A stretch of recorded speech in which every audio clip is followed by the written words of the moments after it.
você não aprender a acompanhar o Cateia, vai acabar virando jantar de alguém.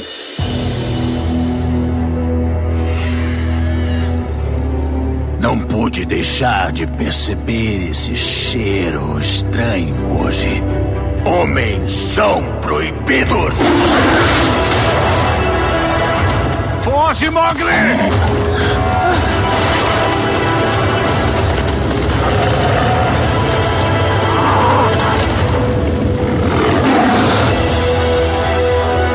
A selva não é mais um lugar seguro pra você. Mas aqui é o meu lar. Só os homens podem protegê-lo agora.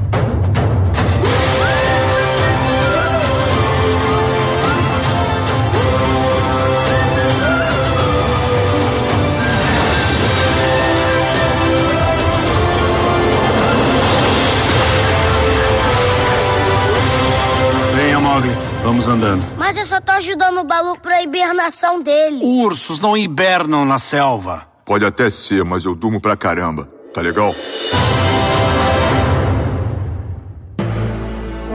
Cinemação, o seu podcast sobre cinema. Acesse nosso site cinemação.com. Cinemação.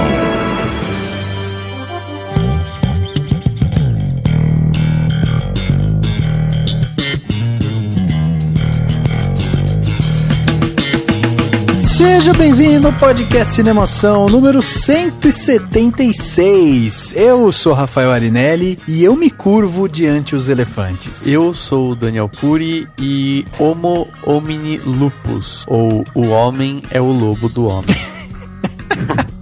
Profundo, rapaz. Profundo. Meu nome é Lucas Albuquerque e Mowgli é o regresso sem Leonardo DiCaprio. Olha aí!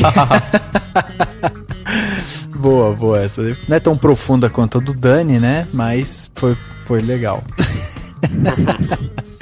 Muito bem, estamos aqui reunidos, né, para conversar sobre esse filme que veio para tocar essas crianças interiores, né? Um filme que traz de novo aquele coraçãozinho daquela obra lá da nossa infância e tal, que a Disney fez com tanto primor e agora a gente volta para ver. A gente até pode dizer, né, que é em live action, de uma certa forma. É, porque de tão perfeito que é, né? De tão bem perfeito feito que são todos os efeitos. Exatamente. Então a gente vai conseguir ver esse filme de uma forma única agora nos cinemas, apresentando o Mowgli para outras pessoas, né? Para um novo público e fazendo com que as pessoas que já acompanharam essa obra da Disney lá atrás possam reviver um pouco dessa emoção, dessa vez com uma roupagem diferente. Então... Mas você não viu aquele filme de 92, super legal? Não tá, beleza. Acho que não, viu? Acho que eu deixei esse passar, mas tudo bem. Então vamos conversar aqui sobre Mowgli, o Menino Lobo, né? Filme que está aí no cinema. Obviamente que vamos aqui dar spoilers, então se você ainda não viu o filme, lembre-se que aqui nós vamos discutir tudo que o filme faz, tudo que o filme fala, tudo que o filme traz de discussão, a gente vai tentar discutir aqui e você escuta pelo seu conta e risco se vale a pena ou não você continuar aqui. Ou pula, né? Tem tantos outros podcasts aqui legais da família do Cinemação pra você escutar que às vezes vale a pena dar esse pause agora. Mas depois volta. Mas depois volta, exatamente. Então vamos conversar aqui sobre Mowgli, o Menino Lobo, logo depois do quadro Repercussão. Agora no Cinemação. Eu começo, então. Repercussão. E eu me surpreendi com o filme. Repercutindo o que rolou durante a semana. Repercussão.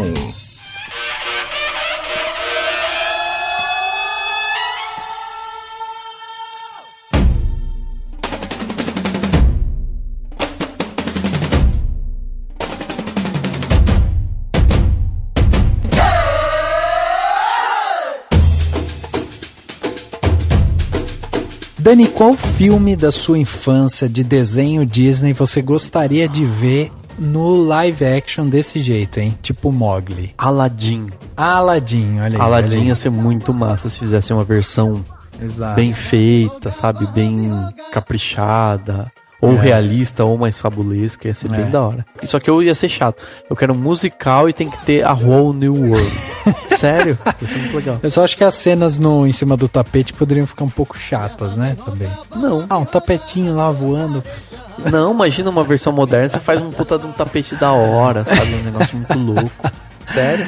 É verdade, é verdade. Dani, então chegamos aqui, né, no Repercussão, mais um, onde as pessoas mandam seus recados aqui pra gente e mais uma vez temos que lembrá-los como que eles fazem pra mandar seus comentários aqui pra gente, pra dizer o que eles acharam sobre Mowgli, o Menino Lobo. Afinal de contas, a maioria das pessoas que está escutando esse podcast já viu o filme e aí vai vir falar o que o seu coração lhe disse sobre Mowgli, o Menino Lobo. Exatamente, mande sua opinião sobre o Mowgli, sobre esse podcast, sobre o que você quiser para contato@cinemação.com ou então vai lá no Facebook, no Twitter, no Instagram ou no Snapchat, procura por Cinemação, sempre Cinema C-A-O, sem tio, sem cedilha, procura por nós, comenta lá, comenta no Facebook, comenta no Twitter, a gente tá de olho em tudo, a gente vai receber e vai comentar se o seu comentário for bacana. Quer ouvir a gente de um jeito um pouquinho diferente? Vai lá em webradiovagalume.com, sexta-feira às 10 da noite, reprise aos domingos ao meio-dia. O podcast Cinemação é exibido na Web Rádio Vagalume e além de toda a programação super bacana da Web Rádio que você pode acompanhar. E claro, não deixe de acessar sempre cinemação.com. Se você tá no feed, né, tá ouvindo a gente só no iTunes aí, só dando play, não esquece, chegou em casa ou tá no navegador do seu celular, cinemação.com tem novidade, tem crítica, tem muita coisa, tem arquivo de podcasts, tem tudo que você imaginar. E claro, tá ouvindo a gente no iTunes, dá uma notinha pra gente de 5 estrelinhas lá na nota do podcast, ou tá no SoundCloud, clica no coraçãozinho pra curtir, que vai ser muito importante pra gente. E chegou a hora de você entrar pro time do Cinemação. E para você fazer isso, basta você contribuir aqui com o nosso canal sendo um patrão. Então, além de você fazer parte do nosso time, tá em contato direto com o conteúdo que a gente está distribuindo aqui para todas as pessoas, você ainda vai ser o primeiro a receber as novidades que o Cinemação tá preparando esse ano, porque esse ano vem muita coisa por aí. Só vou falar uma coisa, ó, vai se inscrevendo no YouTube, entendeu? Vai ficando preparado aí, porque tem coisas chegando. E o patrão é quem recebe isso em primeira mão. Então você quer receber em primeira mão, quer ver o que a gente tá planejando, quais são os nossos planos pro Cinemação, vai lá em patreon.com/cinemação, veja o que a gente tá pensando em fazer com cada verba que a gente receber, com cada dinheiro que a gente tiver, a gente vai lá, vai te dar alguma coisa em troca e vai realizar alguma coisa pro Cinemação. Os nossos patrões, como o Diego Lima, o Alberto Marinho Camilo e o Fernando Machado, são patrões que recebem as nossas novidades em primeira mão e sem dúvida nenhuma vão estar por dentro de tudo que está acontecendo. Então você pode ser um deles. É só você ir lá no patreon.com/cinemação e ser um patrão do Cinemação. Dani, chegando aqui na parte onde as pessoas saíram do armário e estão finalmente mandando seus comentários aqui sobre o podcast passado, podcast sobre Batman vs Superman, que ainda é um podcast, né, que a galera ainda tá comentando, ainda tá discutindo. Então vamos começar aqui, eu vou começar com o meu comentário que chegou da nossa ouvinte super querida, que é a Amanda Aparecida. A gente já fez várias vezes aqui o comentário dela, né, já leu. Claro, ela comenta, a gente vai ler o comentário. Exato. Se você quer que a gente leia o seu comentário, é só você comentar. Comente, exatamente. E principalmente quando é um comentário legal, né? Como é o que a Amanda manda. Amanda sempre manda comentários longos e bem embasados e tal. Obviamente que todos os comentários que a gente vai ler aqui de filme e tal não tem spoiler, então fique tranquilo. A gente corta os spoilers. E a Amanda mandou um comentário justamente sobre o nosso podcast 173, Batman vs Superman, A Origem da Justiça. E ela escreveu o seguinte: fala galera do Cinemação, ótimo cast, eu realmente gosto quando vocês chamam uma voz feminina pro cast. Germana ainda é fã de quadrinhos, então se o cast já tinha 5 claquetes pra mim, esse mereceu 6,5. Olha aí, hein, Dani? Ultrapassamos a barreira dos 5. A gente é o Usain Bolt dos podcasts. Exato, e é muito legal a gente trazer essa voz feminina e é muito legal a gente trazer também uma pessoa que manja, né, que trabalha com isso, ela né? Sabe tudo, sabe tudo, exatamente. E aí a Amanda continua, né? Sobre Batman vs Superman, é um filme que prometia ser épico e foi apenas bom, na minha opinião. Eu vi 2 vezes no cinema. Eu confesso que reclamei da escolha da Gal Gadot. Achava que a atriz que fez a Lady Sif na Marvel seria uma escolha melhor, mas paguei minha língua. Ela ficou ótima no filme, realmente me deu vontade de assistir o filme solo da personagem. Realmente eu acho que a Gal Gadot junto com Ben Affleck são os dois atores que são os melhores ali, que chamaram mais atenção pela atuação, né? E aí ela continua: gostei muito do Ben Affleck de Batman. Não odiei o Lex Luthor. Ele estava mais caricato que o necessário, mas ok. Então ok, né? Tem muita gente que não gostou realmente do Lex Luthor de jeito nenhum. E a Germana que participou aqui com a gente foi uma delas. Sim. Nos quadrinhos, o Doomsday foi criado para matar o Superman. No filme, ele poderia ter sido melhor apresentado visualmente, mas ele cumpriu a função de unir a Trindade. Realmente, porque se ele foi criado para matar o Superman é porque ele é um personagem forte, é um personagem pesado, né? E o Superman sozinho não daria conta dele. Então, ele faz esse papel de unir realmente os três personagens ali principais, né? Que vão fundar a Liga da Justiça. Os problemas de ritmo, de desenvolvimento se deve ao fato do Snyder fazer um filme de 3 horas e depois ele teve que ir cortando para lançar no cinema. Então não me incomodou, porque com certeza na versão estendida tem muita explicação que o pessoal em geral achou que faltou.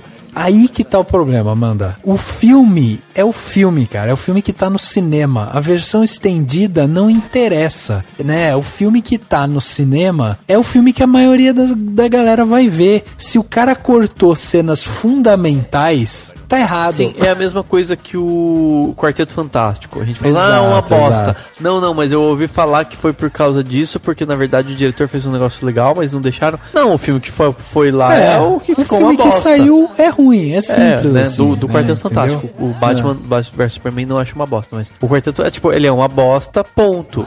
Aí a gente pode até discutir que ele talvez tenha passado por um processo assim assado. A mesma coisa aqui, Batman vs Superman, A Origem da Justiça tem vários problemas que a gente falou aqui incansavelmente e pronto, acabou. Dá pra gente discutir por que ele ficou desse jeito, como que foi o processo, etc. Mas o fato ele é assim. E outra coisa, né, a gente tem que falar aqui que, a gente ainda gostou do filme, a gente ainda falou algumas coisas legais do filme. É óbvio que a gente reclamou de outras coisas, mas não foi nem perto do que a gente viu na internet e tal, da galera descendo a lenha no filme de todas as formas possíveis. Não odiou do jeito que tem gente que odiou, né? Exato, exatamente. E aí, né, a Amanda, pra finalizar, ela fala que trilha sonora e fotografia ela gostou muito e o filme podia ter sido muito melhor realmente, mas ela ainda dá 4 claquetes pro filme. Então ela termina desse jeito e depois ela manda 2 PS. PS1. Nossa, eu não vi esse fanservice do Solomon. Vou ter que ver de novo. Quer dizer, ela já foi 2 vezes ver no cinema e agora ela vai ver de novo pra ver só uma lápide, né? Que o Henrique falou, né? Que tem...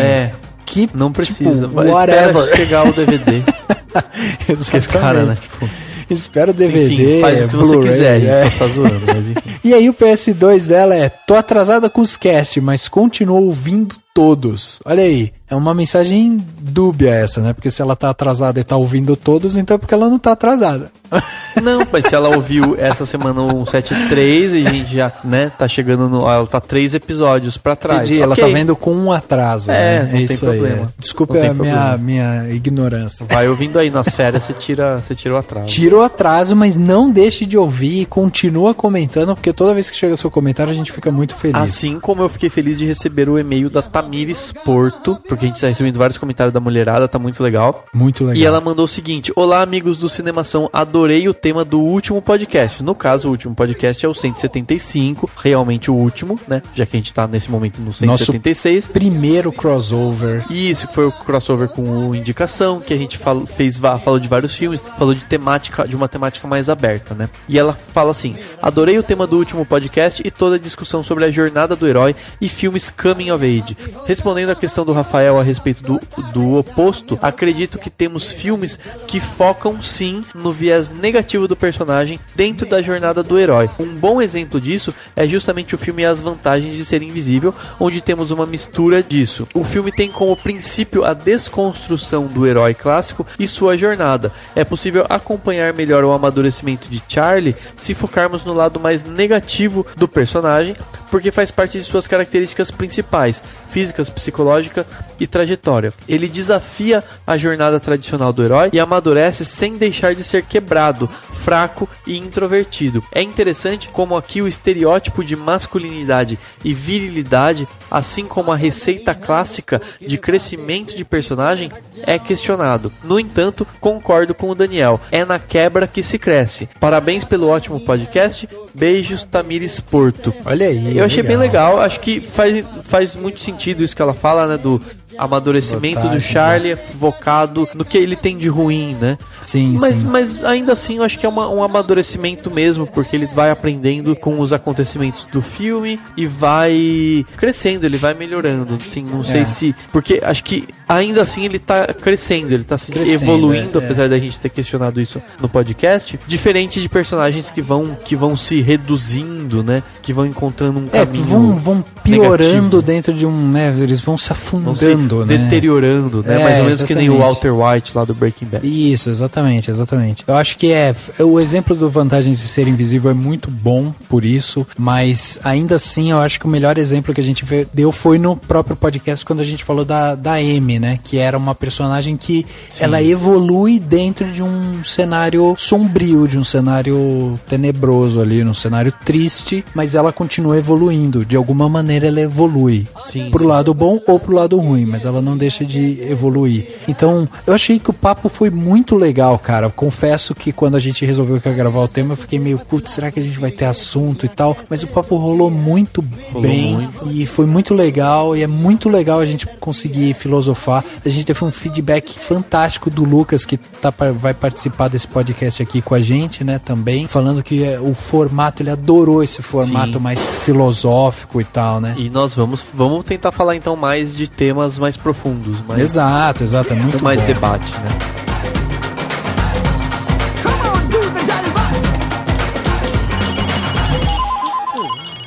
I can't help but notice there's this strange odor today. What is it? This scent that I'm on. I almost think it was some kind of man cub. Mowgli belongs to my pack, Shere Khan. Mowgli? They've given it a name. When was it we came to adopt man into the jungle? He's just a cub. Does my face not remind you of what a grown man can do? Shift your hunting ground for a few years and everyone forgets how the law works. Well, let me remind you, a man cub becomes man, and man is forbidden! Chegava aos cinemas no dia 14 de abril de 2016, Mowgli, o Menino Lobo, o filme que veio aí pelas mãos do Jon Favreau. Ou, né, se você quiser colocar o sotaque francês, seria Favreau. Não, Favreau. Teria no V. John. É isso aí. Então, assim, chegou esse filme, né, nos cinemas, reeditando o que a Disney já tinha feito lá atrás. Fazia 49 anos que a gente não via Mowgli nesse formato de longa-metragem, né? A gente já tinha... Longa-metragem Disney, exatamente. É, né? O filme que originalmente, né, ele é uma adaptação de um livro, né, que se chama O Livro da Selva, o Jungle Book, e aí ele foi produzido pela Walt Disney em 67 e teve todo aquele frisson e tal, inclusive porque foi o último filme produzido pelo Walt Disney, que acabou falecendo. Supervisionado por ele, exato, o último filme que o Walt Disney acompanhou, inclusive o filme foi lançado depois da morte, então o Walt Disney não chegou a ver o filme pronto. Exatamente. E aí eu ia começar aqui, antes da gente falar exatamente sobre o filme, ia começar com o contato, né? Afinal de contas, a gente tá falando de um filme que né, ele foi produzido a partir de um livro, então a gente tem um livro, a gente tem um desenho antigo também, e também tinha curtas, né? E várias adaptações, na verdade. O livro teve várias adaptações, mas claro que nenhuma tão famosa quanto a animação clássica da Disney e agora esse filme, né? Exatamente. E aí a pergunta que eu faço é a seguinte: vocês já conheciam Mowgli, não conheciam? Qual que era a relação de vocês com o personagem? Olha, eu sou daqueles que confunde Mowgli com Tarzan. Eu realmente não vi, assim, eu devo ter visto alguma coisinha da animação quando eu era bem criança, mas realmente não lembro de absolutamente nada, então assim, eu vi tudo com ar de novidade. Minha análise do filme vai ser do filme. O que por um lado é bom, mas eu não tive o fator nostalgia. Exato. Eu assisti com a minha namorada, ela toda hora vibrava quando aparecia alguma coisa na tela que remetia à infância dela. Exato. Não, isso é legal justamente por isso. Você foi introduzido a uma experiência totalmente nova, né? Uma imersão nova num universo novo também, né? Então, é uma coisa bacana. E você, Dani? Cara, eu confesso que não era a minha animação preferida da infância, né? Aquela coisa que não é tipo Rei Leão, Tarzan e, sei lá, que outro que eu vi 500 vezes. Bambi até que eu não vi tanto, não. Acho que nenhum ganho do Rei Leão pra mim, né? Em termos de quantas vezes eu assisti quando eu era pequeno. Mas eu vi Mowgli, eu lembrava da cobra com olho de circulante lá e, claro, do necessário, né? Que acho que não tem quem viu não esquece da música, do necessário. Exato. É disso que eu lembrava. Então não é assim, não é uma coisa que eu fui assistindo falando, nossa, eu lembro exatamente de tudo que acontece na história. Não. Exato. Né? Mas eu lembrava de algumas coisas. O filme ele foi tão impactante quando ele foi lançado lá atrás pela Disney, né, em 67, que ele chegou a ganhar um Oscar, né? Ele foi, ele foi indicado na categoria de melhor canção original, justamente pelo Somente o Necessário, essa música que o Dani falou aqui, que é uma coisa que Bare Necessary. Fica, né, na cabeça, no coração durante muitos anos. E o filme, pra mim, ele teve essa sensação de nostalgia, porque era um filme que eu assisti várias vezes. Afinal de contas, sempre fui pautado muito por coisas da Disney e tal. E Mowgli era um que eu tinha um livro ilustrado quando era menor, vi o filme também algumas vezes e tal. Então eu tinha essa sensação de nostalgia mesmo quando eu fui ver, e achei muito legal eles manterem algumas coisas originais, mudarem obviamente, né, algumas coisas, porque de um desenho para um live action você tem aí um percurso que você tem que percorrer para que não fique uma coisa ridícula também, né, em alguns momentos. Sim, e é discutível justamente isso. Tem muita gente reclamando das músicas, porque o desenho é um musical como todos da Disney da época, né? Tinha muita música e tal. É discutível se as músicas do filme são orgânicas ou só estão lá como uma homenagem, né? Pro filme, pro então, desenho. O Favreau, ele falou, quando ele foi fazer o filme, a primeira coisa que ele falou foi isso. Ele falou, não vou fazer um musical, não vai ser um musical, vou me atentar à história, à dramaticidade, aos perigos que uma criança, né, de 10 anos, que esteja ali na selva, ela vai percorrer ali. Então essa que era a intenção dele. E eu acho que ele cumpriu bem a tarefa, entendeu? Ele conseguiu inserir as musiquinhas de um jeito que ficou até natural ali, mas é óbvio que a do macaco não é tanto. Mas mesmo assim ele conseguiu fazer uma coisa assim com mais sinergia e tal, então ficou legal. Então vamos passar pra galera que tá escutando aqui, qual que é essa ficha técnica, Dani? Afinal de contas, de ator mesmo, ator físico ali, a gente tem um só, né? Tem no elenco a gente tem o Neo 7, né? Que é o menino, o Mowgli. Vamos citar o resto do elenco, porque daí vem coisa foda, né?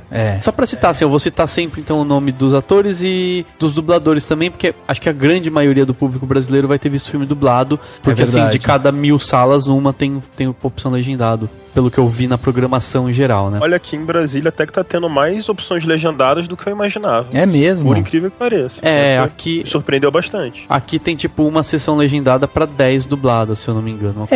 Outra coisa que é interessante da gente falar é o seguinte, por mais que a gente tenha as dublagens brasileiras e tal, que sejam bem feitas ou mal feitas, enfim, independente disso, porque muitas vezes elas não são feitas por dubladores mesmo, né? Pessoas que vivem disso e que só trabalham com isso. Às vezes os caras chamam um ator e tal que que não tem aquela familiaridade pra fazer a dublagem. Mas assim, o trabalho da dublagem pra um filme desse porte, ele é muito importante, inclusive porque em alguns casos, como é o caso de Mowgli, muitas vezes o diretor usa as expressões faciais do ator, toda a parte de jeito de falar e tal, pra colocar na animação, né, no CGI, que vai estar lá daquele personagem. É óbvio que tem personagens que eles colocam a outros personagens que eles não colocam, como é o caso da Scarlett Johansson, que não teve absolutamente nada dela ali da expressão dela. Que pena.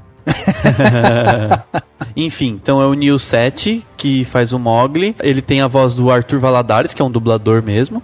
Tem o Bill Murray fazendo toda a voz e até as expressões do Baloo, que na versão brasileira é o Marcos Palmeira. Tem o Ben Kingsley, grande Ben Kingsley, fazendo a Pantera Bagheera. Na versão brasileira é o Dan Stubach que faz. O Idris Elba fazendo o vilão Shere Khan, que na versão brasileira ficou com a voz do Thiago Lacerda. A Lupita Nyong'o fazendo a voz da Raksha, que é a loba, né, mãe do Mowgli, e que na versão brasileira tem a voz da Julia Lemertz. Tem a Scarlett Johansson fazendo a voz da Kaa, que é a cobra, e a versão brasileira ficou com a Aline Moraes. O Giancarlo Esposito fazendo o Aquila, né? Acho que é Aquila, sei lá como vai pronunciar. Fazendo a voz do lobo, né? Chefe da Alcateia, que na versão dublada ficou com o Dário de Castro, que é um dublador, né? Não é um ator famoso. E o Christopher Walken fazendo o Rei Louie, ou King Louie, que na versão brasileira ficou com o Thiago Abravanel. Né? Quem diria, se alguém dissesse que o neto do Silvio Santos ia fazer o macaco do Mowgli, você não ia acreditar um tempo atrás. Exatamente. Só seguindo então, a gente também tem efeitos visuais do Robert Legato, que fez também efeitos visuais dos filmes Hugo e Avatar. Ele é conhecido e famoso por recriar ambientes de maneira totalmente digital. Exato, já ganhou Oscar, né? Um cara bem experiente nessa parte. A fotografia do filme do Bill Pope, que fez os Matrix, Scott Pilgrim contra o Mundo e outros filmes. Legal. Tem também o roteiro do Justin Marks, que não fez nada de muito importante. Ele fez Street Fighter, a lenda de Chun-Li. Né? Mas tudo bem. E a trilha sonora do John Debney, que fez a trilha sonora do Homem de Ferro 2, do Homem-Aranha 2 e do Sin City, entre vários outros, e vai fazer de muitos grandes projetos mais pra frente. E claro, o diretor é o Jon Favreau, que fez o Homem de Ferro 2, Cowboys e Aliens, entre outros filmes. Ele fez fez comédias, ele fez outros filmes que inclusive lidam com animação, com efeitos visuais de uma forma bem forte, que foi o que levou ele, né, pra fazer o Mowgli. Ele tem muitos trabalhos em TV, muitas séries, assim.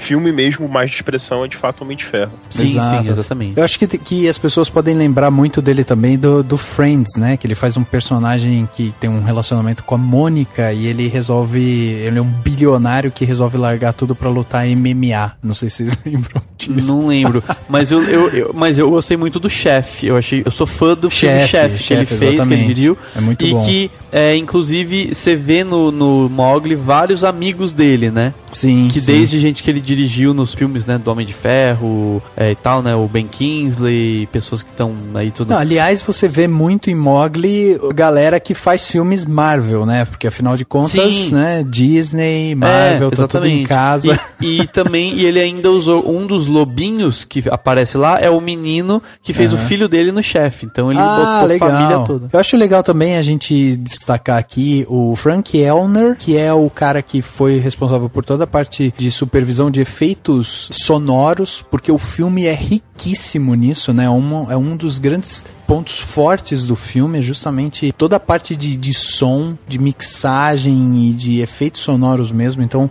tá impressionante assim a qualidade, como isso foi feito de uma forma bem primorosa. E aí tem outras coisas que eu queria falar também da parte dessa ficha técnica, que é o seguinte: o Neil Seti, né, que é o menino que faz o Mowgli mesmo, ele foi escolhido depois de terem entrevistado mais de 2.000 atores mirins pra fazer esse personagem. Ou seja, o moleque mandou bem. Mandou bem.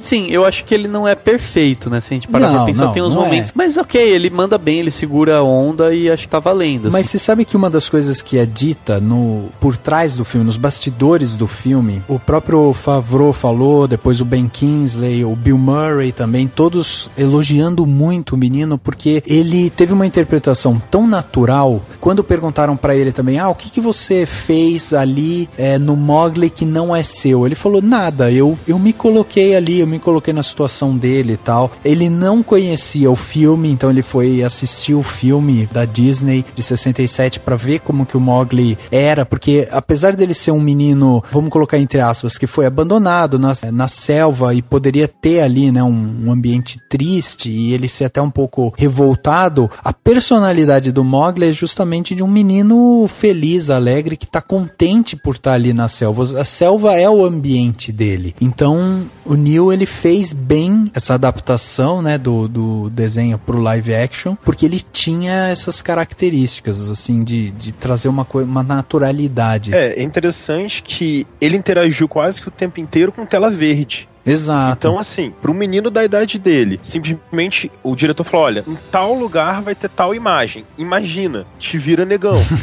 Eu fui ver o making off, de fato, tem muito pouca coisa no cenário. Assim, é assustador. É muito, muito absurdo. E ele faz um papel, assim, de fato, concordo. Ele não é, por exemplo, o Jacob Tremblay do Quarto de Jack. Não, Mas, pro material que ele tinha em mãos, ele faz um excelente trabalho. Exato. Tem até uma cena muito peculiar, que é quando ele e a Pantera estão caminhando, e aí vem o tigre e tenta pegar o menino, e a Pantera intervém. Nessa hora, o ator, ele toma um susto. O personagem toma um susto. E o ator toma, de fato, esse susto, porque o diretor tava atrás dele e ele grita. Exato. Então teve esse trabalho de direção.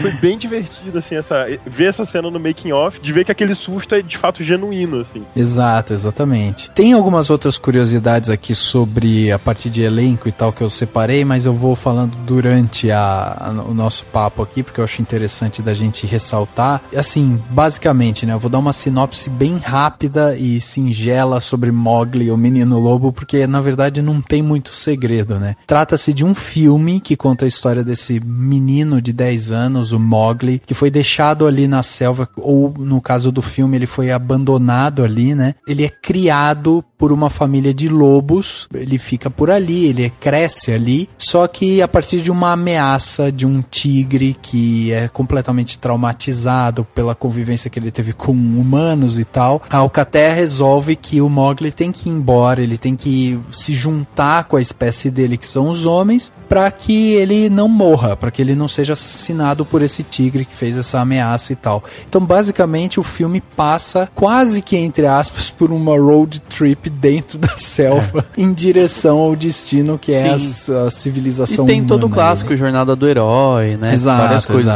Mas exato. Eu acho interessante até a gente entender que ele é muito mais um remake mesmo da animação do que uma nova adaptação do livro, né? Porque, por exemplo, no livro, a personagem da cobra, né, da K, que na verdade acho que nem era feminina, né? Foi o Jon Favreau que decidiu que seria feminina pra ter mais personagens femininas na história. No livro, é quase que um mentor do Mowgli, alguém que dá conselhos pro Mowgli. E foi o Walt Disney, na época do desenho, que definiu que ninguém ia aceitar uma cobra se ela não fosse a vilã.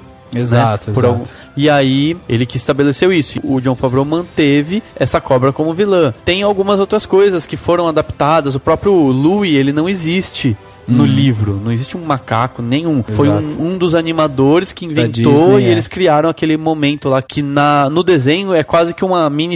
No filme também, né? Um ambiente diferente e tal, e ele encontra um santuário, né? Que, o visual na animação é bem diferente, mas enfim. E aí o Jon Favreau manteve e fez todas as homenagens, principalmente por meio das músicas, né? Exato. Por meio das músicas ele homenageou a obra da Disney, até porque ele tá na Disney, é o mínimo que ele faria e tal. E eu particularmente achei que ficou muito legal, assim, apesar do momento do Rei Louie não ser muito, não fazer muito sentido ele cantar lá na hora, exato. Mas o do necessário eu achei que ficou muito bom. Não sei por que o povo não achou que combinou, mas eu achei que combinou perfeitamente, porque você vê que eles estão se divertindo e cantando, não é uma coisa, não é um momento, né, Mamma Mia, assim, que as pessoas param e começam a cantar, entendeu? Entendo isso que você falou, mas de fato, eu que não conhecia a música, sim, eu estou no planeta Terra, mas eu não conhecia essa música, eu não curti tanto. Eu achei, por exemplo, o hino dos lobos mais legal do que a música do Simplesmente Acontece. E assim, o hino dos lobos, pra mim, na história, faz muito mais sentido. Cada vez que ele entra, ele tem força, a letra em si tem muita imponência na história, e o Simplesmente Acontece passou batido, assim. Depois eu não vi se toda a repercussão que teve essa música, dadas as animações anteriores, eu sequer ia lembrar. É. A do macaco, ela é um problema mesmo no filme. Assim, a cena lá do King Louie, tá acontecendo a cena, de repente para e todo mundo começa a cantar. Dá uma vergonha alheia, né? Assim, exato, é uma coisa meio vergonha alheia. alheia. Até porque quando você tem o Baloo e aí eles começam a cantar, eles têm um diálogo prévio a isso, que o Baloo fala o que é a música, né, por que ele canta e tal, ele dá uma explicada, e aí você até entende, e aquela cena é uma cena clássica também da animação da Disney, que é o Mowgli sentado na barriga do Baloo no rio, né, e eles ali, aquilo é uma cena, assim, que a gente viu no desenho mesmo, então, e eles nem ficam cantarolando por muito tempo, eles cantam rapidamente ali e acaba. Agora, o que eu também acho que a do Rei Louie fica completamente sem sentido, assim, ele começar a cantar. Até porque, apesar dele ser um macaco e dele estar ali de uma forma até, vamos dizer assim, bonachona, sabe? Assim, meio... bobalhão. Meio assim. Bobalhão, meio cínico ali, né? Ele me lembrou o John Goodman. Se o John Goodman tivesse dublado, justo. Seria um bom dublador pra ele. Mas, cara, eu gosto muito do Christopher Walken. Eu achei que ele fez uma coisa bem legal. Ele incorporou bem e tal. Mas assim, a questão é que, por exemplo, no desenho, você tem um Rei Louie muito mais atrevido, muito mais assim, querendo ser o sabichão. E no filme, ele tem um peso muito mais sério. Ele tem quase que uma coisa... No desenho, ele não chega a ser um vilão, né? Ele quer que o Mowgli fique ali com ele quer fazer a proteção do Mowgli em troca do fogo mesmo, né? Como no filme mostra. Só que ele tenta ludibriar o Mowgli de uma forma muito mais engraçada, muito mais, sabe, ele mesmo tem uma hora que no desenho que o Baloo se fantasia, finge que é um macaco e os dois dançam juntos e tal, quer dizer, a figura do Rei Louie é uma figura mais, entre aspas, abobalhada, entendeu? Ele é uma figura mais engraçadona, assim, entendeu?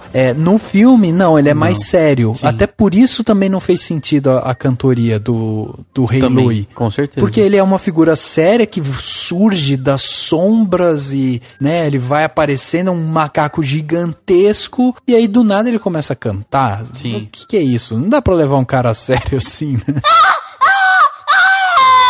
Relax, kid. No need to get worked up, okay? Where am I? This is a cave. It's my cave.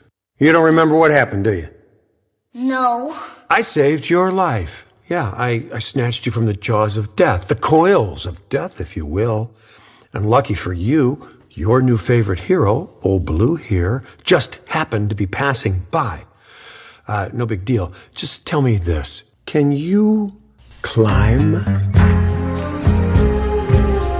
Eu acho que o Mowgli, ele vai ter uma certa dificuldade em encontrar o público, porque ele não é um filme totalmente infantil e não é um filme totalmente adulto. Ele tem momentos que eu não levaria uma criança de menos de 10 anos pra assistir. Ao mesmo tempo, tem cenas que claramente são para esse público. Então a gente fica nesse limbo, assim, de o que o filme quer contar, qual a identidade do filme. Eu senti um pouco esse probleminha de pra onde a gente tá indo, sabe, em alguns momentos. Eu senti um quê de conto de fada, e não deixa de ser, né, uma espécie de conto de fada, apesar de ser baseado numa obra bem específica, né, apesar de a gente ter os autores de contos de fadas, a gente sabe que são lendas que vão se repetindo, etc. Mesmo assim, ele me lembrou um pouco, então teve vários momentos que eu tava vendo e falei, é uma fábula, né, é uma grande fábula, né, animais falando, etc. Eu acho interessante porque eu acho que a questão dos contos de fada e das fábulas são essas, são coisas com uma pegada infantil, mas que são super sérias e tem mensagens mensagens profundas ou importantes e que tem um certo peso, né? Então, por exemplo, se você fizer uma adaptação da Chapeuzinho Vermelho, não voltada para adultos, mas baseada mesmo no âmago da Chapeuzinho Vermelho, você tem uma série, um programa quase que de terror, uma coisa de, sabe assim, de pesado, lobo mau e tal. Eu acho que é mais ou menos a mesma coisa, mas realmente, do ponto de vista comercial, fica meio confuso, né? Fica meio assim, é uma fábula, é infantil,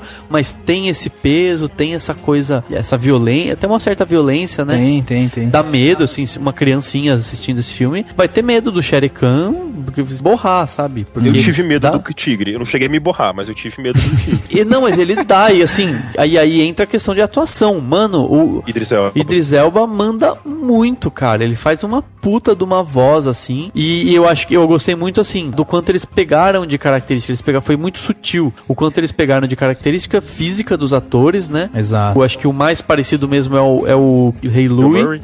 Não, o Rei Louie, ele tá, se você olhar pros olhos do Rei Louie, é o Christopher Walken, né? Mas todos eles estão bem parecidos, assim, e até a movimentação da boca, né? Eles são antropomorfizados o suficiente pra não, assim, bem no limite, né? Mais um pouco vai ficar falso, mas não fica. Fica super crível o que eles estão falando e tal. Eu achei muito legal isso, achei perfeito. E aí tem até um trabalho muito forte que o Favreau fez de ir atrás de referências. Ele foi atrás de, tipo, Baby, o Porquinho Atrapalhado. Ele foi atrás de outras animações que tinham sido... Viva George Miller. Viva George Miller.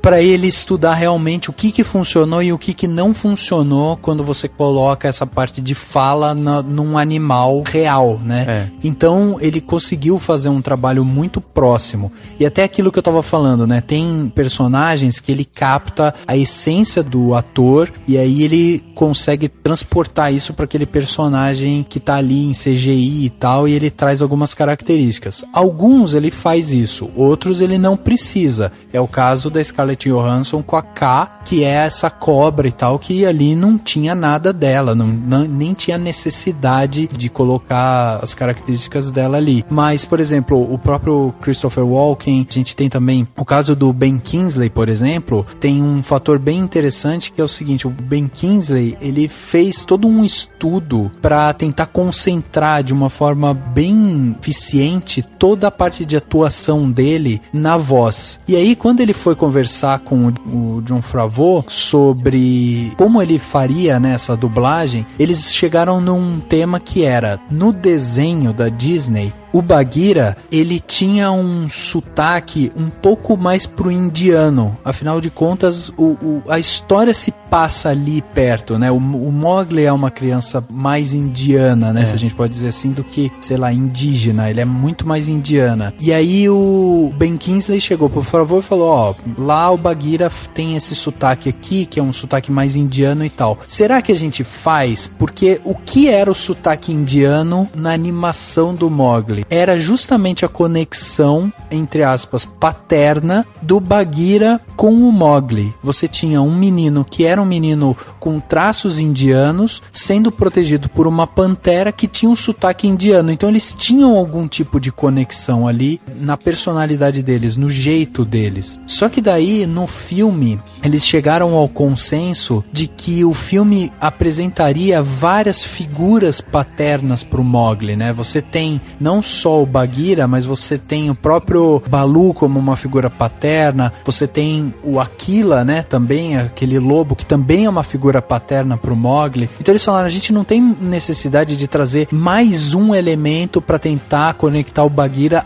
como uma figura paterna pro Mowgli. Então vamos mudar esse sotaque. E aí o Ben Kingsley veio com essa ideia de trazer um sotaque um pouco mais militar, sabe? Um tom de voz muito mais de um líder do que de algum tipo de parentesco ali. E ele é o grande mentor, né? É o grande mentor, exatamente. E eu achei interessante isso, acho que não tem na animação, não sei se tem alguma explicação disso no livro, mas eles mostram quase que a origem mesmo, né, do Mowgli. O Shere Khan teria matado o pai dele e ficou com ódio ele tinha ódio de humanos, até porque ele foi golpeado com o fogo e tal. E aí ele foi encontrado pelo Bagheera. Então, no desenho não tem realmente isso. Inclusive, no desenho, o Shere Khan nem é cego de um olho, ele é um tigre comum, assim, e tal, e o Shere Khan meio que vai indo atrás do Mowgli, ele quer saber onde que o Mowgli tá, ele interage com a cobra, ele vai interrogando personagens ali e tal, porque ele tá indo atrás do Mowgli. Eu achei essa motivação dele muito boa, inclusive. Muito boa, sim, muito você, boa. Óbvio que você não torce pro tigre, você não é nenhum psicopata,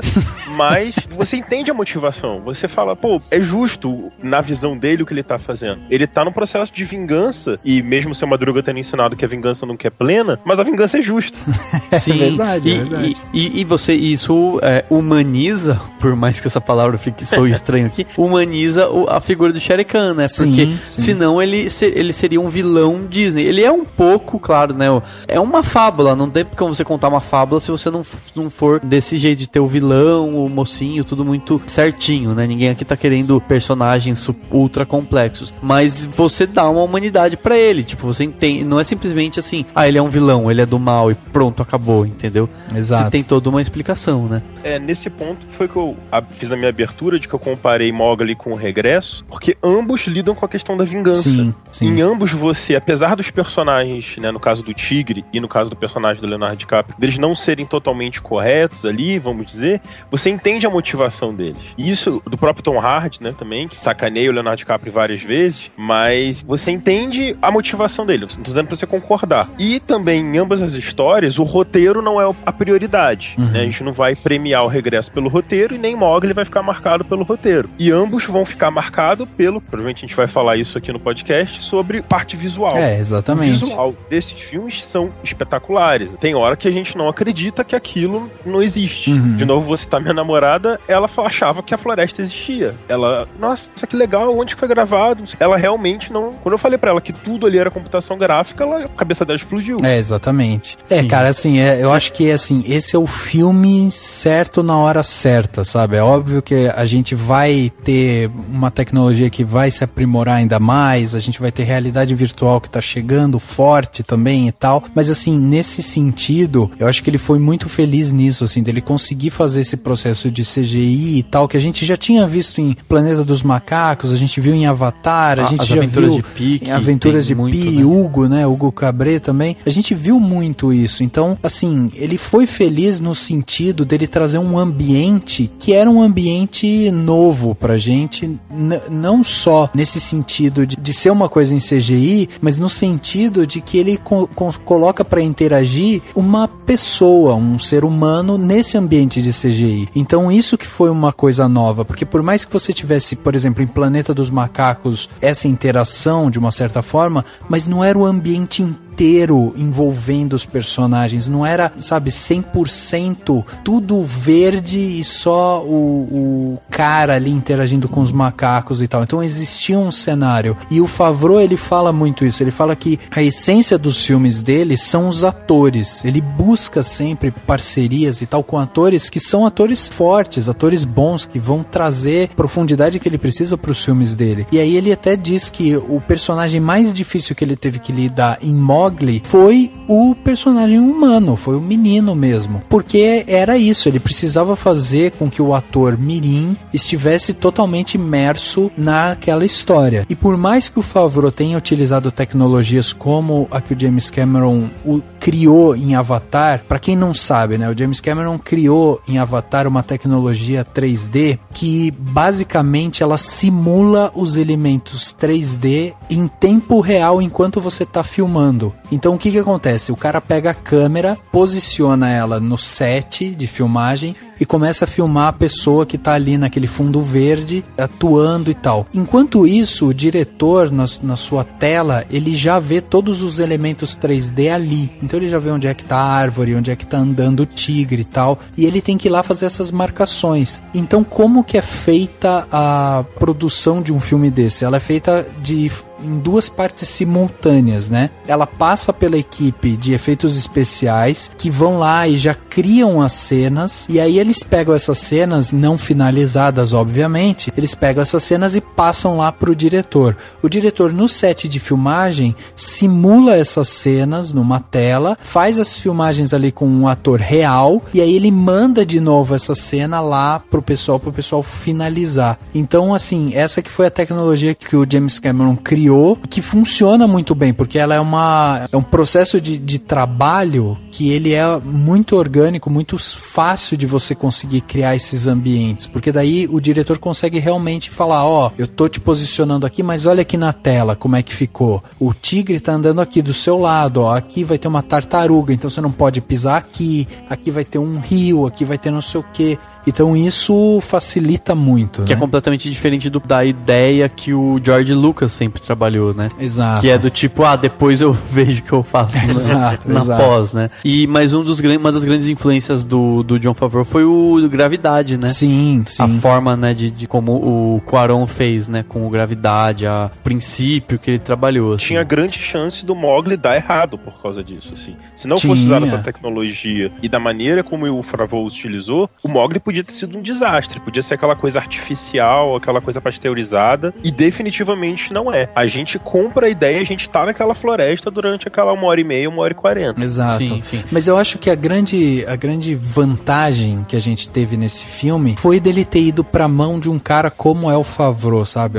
Que é um diretor assim, que ele preza muito por isso, que preza pelos personagens, que preza por esse ambiente, ele tem essa preocupação de fazer um ambiente imersivo. Ele já tinha feito alguma coisa de CGI e tal em Um Homem de Ferro, né? Porque ele dirigiu O Homem de Ferro e tal, então ele já tinha essa noção. Mas ele nunca tinha criado um ambiente inteiro quanto a isso. Então, cara, ele passou a mão no telefone e ele foi falar com James Cameron, foi falar também com o Alfonso Cuarón. Ele falou, ele conversou muito com o Andrew Stanton, que foi o cara que fez Procurando Nemo e tal, da Pixar, né? Ele também, fez muitas consultas ao Andrew Stanton pra ter mais essa ideia de imersão daquele ambiente ali e tal. Então eu acho que isso foi uma grande vantagem, foi ter caído na mão de um cara que estava disposto a aprender e que foi atrás realmente de gente graúda que já tinha experiência com esse ambiente, entendeu? E nessa onda que a Disney tá fazendo de refilmar clássicos que antes eram desenhos, falar de grandes adaptações ou contos de fadas, etc.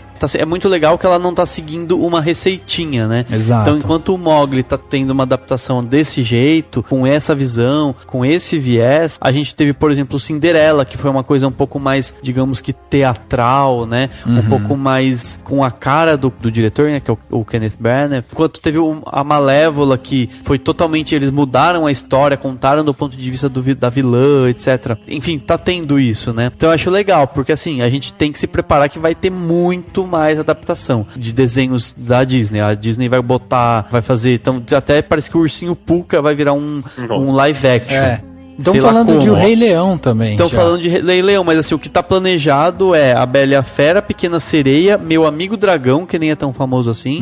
E cada um, seria legal se cada um a Disney botasse um diretor diferente, com uma proposta diferente, né? Exato, então, por exemplo, talvez A Bela e a Fera seja algo mais teatral, ou mais musical, quem sabe, uma coisa, né? E aí você pode, por Uma Pequena Sereia, você pode fazer alguma coisa, não sei, com algum mais realista, com escamas mesmo, e mesmo que não seja tão bonito assim, não sei. Ou talvez mais sensual, não sei. Mas é legal isso, cada um vai ter uma pegada, vai ter um estilo, não vai ser uma receitinha, né? Isso pode ser interessante. E esse ano vai ter o Tarzan, né? Exato, tem Tarzan também. Sim, mas não mas o Tarzan não é da Disney. O Tarzan que tem esse ano é da Warner. Tá. Assim como vai sair uma versão da Warner do Mowgli, né? Ano que vem vai ser o Benedict. Não é continuação desse, não tem nada a ver. Não. O Mowgli vai ter... Então, eu vi no IMDb um tal de Mowgli 2 aqui na parada. Mas esse deve Mowgli ser 2 um anúncio da continuação desse. Isso, é da Disney, vai ter o Jon Favreau de novo. Exatamente. Isso. Daí é uma continuação, vamos torcer pra que não seja tipo aquelas continuações toscas que sempre fazem. Mas o Mowgli que vai ter ano que vem vai ser com o Benedict Cumberbatch sendo o Shere Khan, vai ser um outro menino que tem até mais experiência sendo o Mowgli, vai ter, enfim, vários. E vai ser provavelmente nessa pegada batalha Disney versus Warner, né? Um tentando fazer algo melhor que o outro e tal. Vamos ver como é que vai ser. Tanto que vai ser a Kate Blanchett, vai fazer a K, né, a cobra. Então vai ser meio que assim, não sei, pode ser algo muito bacana. O filme vai ser dirigido pelo Andy Serkis, né? E provavelmente ele vai trabalhar com toda a questão que ele manja muito, que é de realmente de pegar a expressão e de adaptar, né? Que a gente viu lá aí no Planeta dos Macacos, etc. Apesar de correr o risco de saturar, eu acho que pode ser bom pro público, assim. Se for uma competição saudável entre os estúdios, eles podem tentar se melhorando aos poucos, e isso, pra gente, público, fica algo interessante, né? Lógico que vai ter uma overdose aí de filmes repetidos, entre aspas, mas... O que eu acho que pode ser perigoso é justamente os caras virem de novo com, sabe, exatamente a mesma história, a mesma coisa, só que aí com uma outra tecnologia e tal. Então, eu acho que isso que pode acabar sendo um pouco maçante, assim. Se for um Mowgli de um jeito diferente, com um outro tipo de história, né, mudando, aí ok. Mas assim, se eles fizerem, inevitavelmente a gente vai dizer que a Warner tá uns passos atrás da Disney, porque a Disney lançou antes, entendeu? Então a Disney já vai vir com essa, com essa assinatura de autoridade sobre o assunto. Eu ia falar da questão comercial, assim, pode ser tanto algo muito legal, porque eles podem fazer uma coisa diferente, uma proposta diferente, etc., quanto um tiro no pé, porque nem pode ser que ninguém queira ver. Exato, porque saiu daqui a um ano, a galera fala, acabei de ver Mowgli, não vou ver de novo. Isso é cópia, sei lá. O grande público muitas vezes tem uma visão assim e não vai ver. Então tem que ver, tem que ter cuidado, ver como é que eles vão anunciar tudo isso, né? Mas realmente, a Warner fazer um Tarzan também indica que a Warner também tá nessa pegada de refazer grandes contos de fada, grandes tramas e tal, que todo mundo conhece da infância. It's a honey sash for winter. Have you lost your mind? You said you wouldn't get mad. Did you listen to anything Akira taught you? There's no place in the jungle for these tricks. You want to do this, you do this in the man village. But I'm helping Baloo get ready for hibernation. Bears don't hibernate in a jungle. What are you teaching him? Not full hibernation, but I nap a lot. Eu queria já dizer pra vocês que eu adorei a escolha dos atores. A força da voz desses atores é algo que eu achei fantástico, assim. É óbvio, né, que a gente tem alguns atores aí que a gente já consegue ver que estão criando uma familiaridade maior, inclusive, com essa parte de dublagem. A própria Lupita Nyong'o, né, ela já tem uma voz ótima pra fazer dublagem. A gente já tinha visto ela em Star Wars e agora ela volta com a Raksha, que é tipo a mãe, né, a figura materna do Mowgli. Sim. E ela tem uma voz doce, ela combina com a sabedoria, né? São as duas personagens são sábias e acho que ela tem as vozes são diferentes, né? Ela não ficou preguiçosa. Não, claro que não, mas as duas transmitem sabedoria, que eu acho que o Favreau procurou nela, eu acho. Exato, não, então, isso é fantástico, como ela já começa a ter uma assinatura própria, né? Eu acho que o próprio Ben Kingsley, o Idris Elba,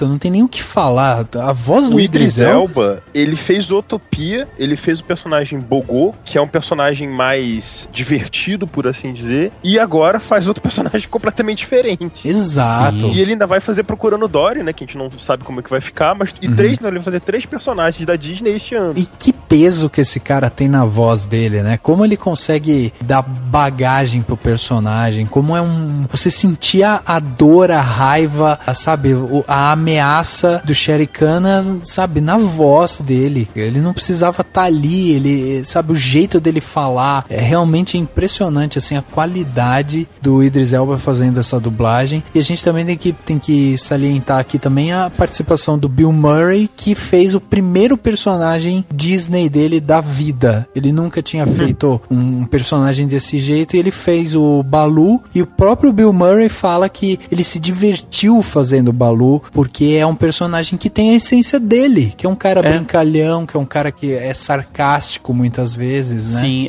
o humor do Bill Murray é muito bom, né? Ele tem um humor muito sabe assim, é meio bonachão, mas é meio inocente também, combina muito. Eu gostei muito, e eu gosto muito também do ar de mistério da Scarlett Johansson, né? Ah, sim, é. Que tipo... A Scarlett Johansson já tinha se consagrado com Her, né? Que era... Então, e é muito louco, porque ela tem uma voz que, tipo, é hipnotizante, então combina muito lá com a... Sensual até. Sensual, mas hipnotizante mesmo, do tipo, sabe assim, sei lá, é bem... Ela poderia fazer também uma questão, aquela coisa... É a ideia da sereia, né? Que os navegadores faziam, os navegantes antigos falavam que encontrava a sereia não conseguia resistir, porque só ouvindo o canto canto dela, sabe assim? É esse princípio, né? Que tem a voz dela. Então eu acho bem legal como que ele conseguiu trabalhar com isso, né? O Favreau. E ele faz isso. E ela é uma personagem que aparece pouco tempo, mas tem um peso interessante, né? Pra trama. E é legal que ela volta a contracenar, de certo modo, com o Bill Murray, né? Que ele fez no Encontro e Desencontro. Exatamente. Os dois fizeram, então é interessante. Lógico que eles não contracenam, eu acho. Na verdade, o Balu mata a K, né? Verdade. Ou só se livra dela, né? Se livra dela. Justo. Exatamente. Então é legal que teve esse reencontro aí deles. É verdade, não, isso é muito legal. E uma coisa que eu queria comentar, que eu tava vendo, é a questão dos animais. Tipo, o Favreau, ele foi bem mais preocupado em ser fiel à Índia, né? Sim. Então, tipo, por exemplo, na animação do Mowgli, a cobra tá numa árvore. E nessa, ela tá numa região pantanosa. E a piton indiana, que é a típica cobra que tem nas florestas indianas, ela vive no pântano. Então, ele se preocupou em mostrar muito isso, né? O próprio macaco, o Rei Louie, ele fez uma versão de um macaco de origem que era indiano, mas que foi extinto há muitos e muitos anos, né? Sei lá quantos séculos foi que era gigantesco. Que era um macaco realmente gigante, entendeu? E apesar dele ter deixado com cara de um orangotango. Mas, tipo, o Walt Disney, na época do lado, ele tava se lixando se um orangotango tem orangotango na Índia. Não tem. Orangotango tem só na África. Então, assim, o Favreau teve essa preocupação, né? Não ia ter um Zé Carioca ali no meio da série. Então, não ia ter isso. E teve até a questão do urso. Não existem ursos nas florestas da Índia, mas ele pegou um urso... Uma espécie de urso que tem próximo, tem na Ásia, né? Que não seria... Que é diferente do urso do Leonardo DiCaprio lá, que tem lá no Canadá, no Alasca, sei lá. Sabe assim, eu acho interessante essa preocupação, né? Em mostrar os bichos conforme eles existem mesmo, conforme eles estão na natureza. E no desenho não teve essa preocupação, né? Sim. E o respeito aos elefantes, né? Assim, Sim. Eles são quase como o rei ali da selva, entre aspas, são os elefantes. Sim. Né? Eles construíram tudo aquilo, você tem que se fazer referência a eles. Então é bem legal, assim, a importância da imponência que ele dá. Sim, mais que reis da selva, eles são os deuses da selva, né? Eu acho muito legal isso, porque realmente na Índia a figura do elefante é muito importante e realmente, eu tinha esquecido disso, eu tava vendo tipo, os animais que eles usaram e ele se preocupou em usar um elefante indiano, que eles são diferentes dos elefantes africanos, né? Eles têm orelhas menores e várias características, não tem chifre, né? Se não me engano, eles não têm aquele dente, né? De marfim e tal. Então, e isso é muito interessante mesmo, né? Assim, porque você dá toda a cara e você deixa claro que a história se passa na Índia, né? Isso eu acho muito legal. Isso são inclusive características que vão contra o que tava na animação e que eu acho que são positivas para esse filme. Por exemplo, os elefantes no desenho, eles têm... existe um personagem dos elefantes lá, os elefantes falam, eles têm até alguns momentos assim engraçados e tal, por conta de ser uma animação, né? E aí eles se tornaram muito mais essas figuras místicas, né? Essa figura de poder mesmo ali, que era algo que é uma coisa cultuada mesmo na Índia, né? A figura do elefante é uma coisa que, tipo, mostra esse respeito, essa coisa poderosa, né?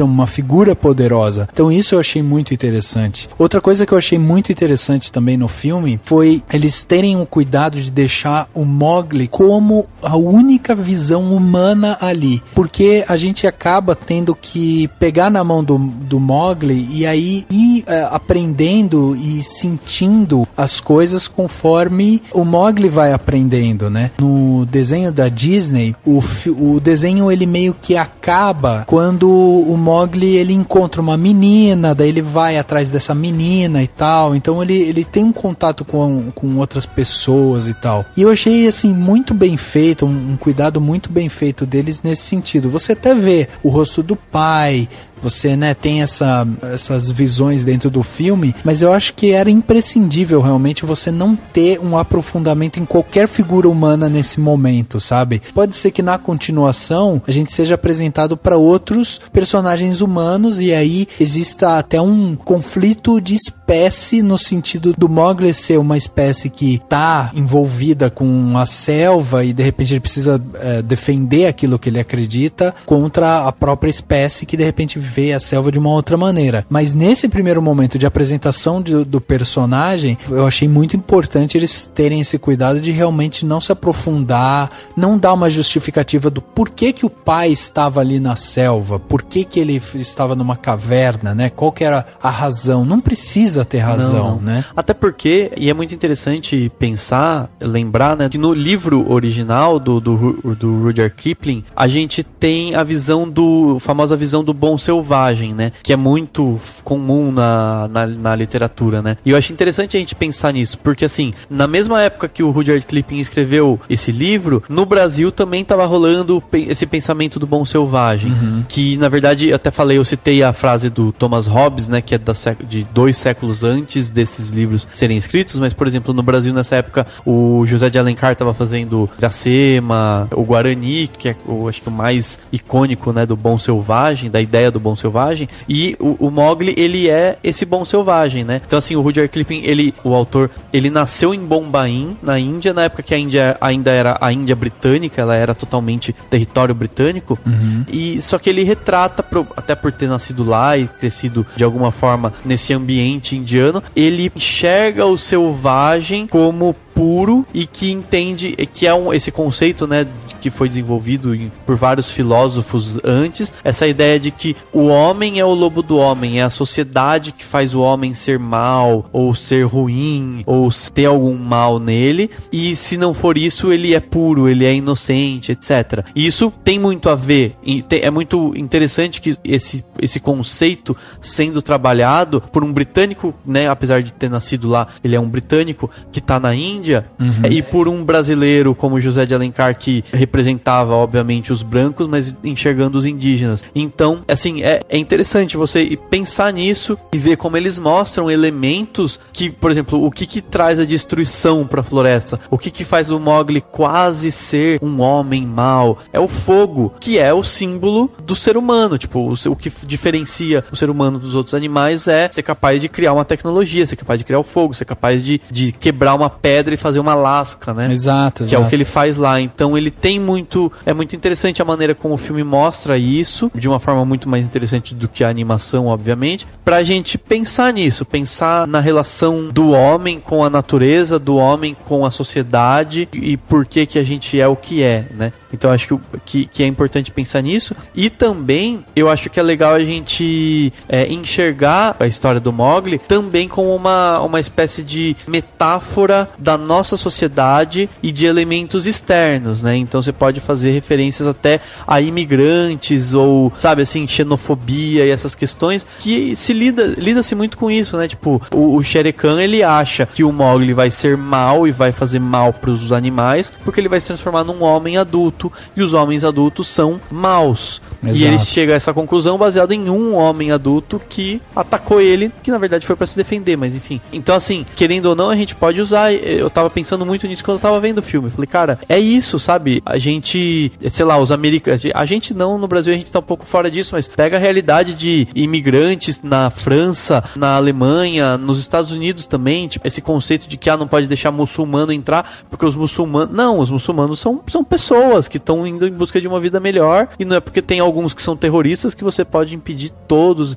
e colocar todo mundo no mesmo pacote. Então acho legal que o filme traz várias questões pra se pensar, né, que entram mesmo, né, na cabeça das pessoas, assim, ou deveriam entrar. Quando os animais se unem é quando tem a questão da água, né? Exato. Quando tá a água lá racionada, então Sim. Os animais, eles cessam qualquer briga, se respeitam, e esse código, ele é respeitado, inclusive, até pelo tigre, e inclusive pela pantera. Lá no começo ela aparece, o Bagheera, ele parece que é um vilão ali, né? Porque ele chega impondo também uma certa força, mas todo mundo ali se respeita enquanto tem a questão da água. Então também mais um elemento para ser discutido, né?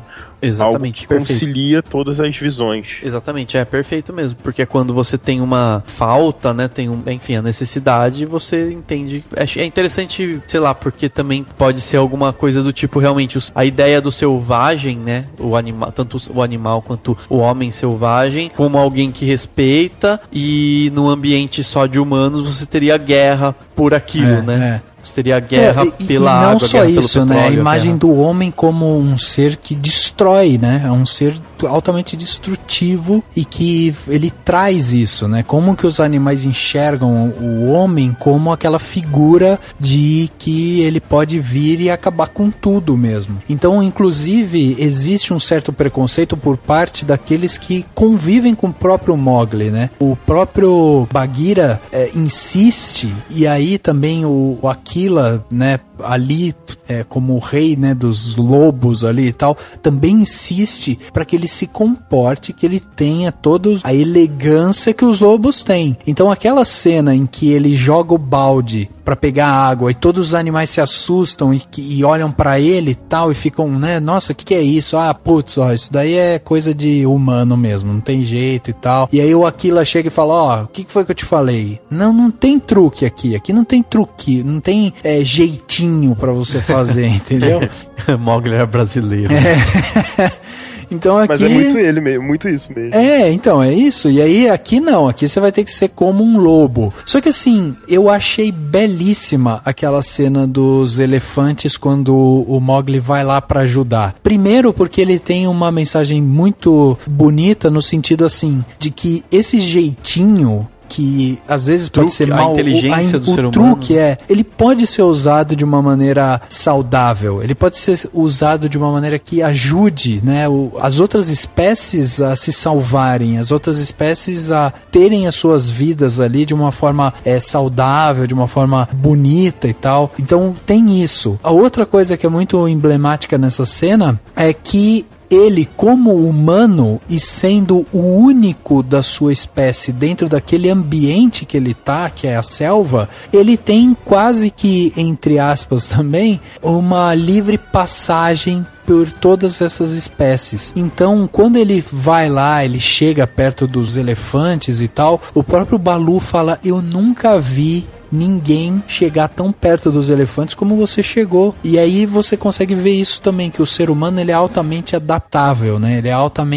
Ele consegue se adaptar a diferentes ambientes, a diferentes culturas. A gente tem essa habilidade. Então, se a gente usar a nossa inteligência, se a gente usar essa adaptação natural que a gente tem, a gente consegue fazer coisas boas. Só que o filme também mostra o outro lado, né? A partir do momento que o Mowgli pega a tocha e ele sai correndo de forma irracional, de forma raivosa, ele deixa um rastro de destruição para trás. E é isso, o tempo todo a gente tendo essas mensagens. Mas até você percebe até a virada do Bagheera, né? Ele vê o Mowgli ajudando, salvando um elefante que ninguém conseguiria salvar por conta do que ele sabe fazer. E aí depois tem um momento da luta que ele fala, não lute como um lobo, né? Lute como um humano. Exato. E o que ele faz, ele usa a inteligência. Ele vai lá, faz toda uma engenhoca pra fazer uma cilada, né? Ele faz uma cilada, porque não era pro Bino, era pro Shere Khan.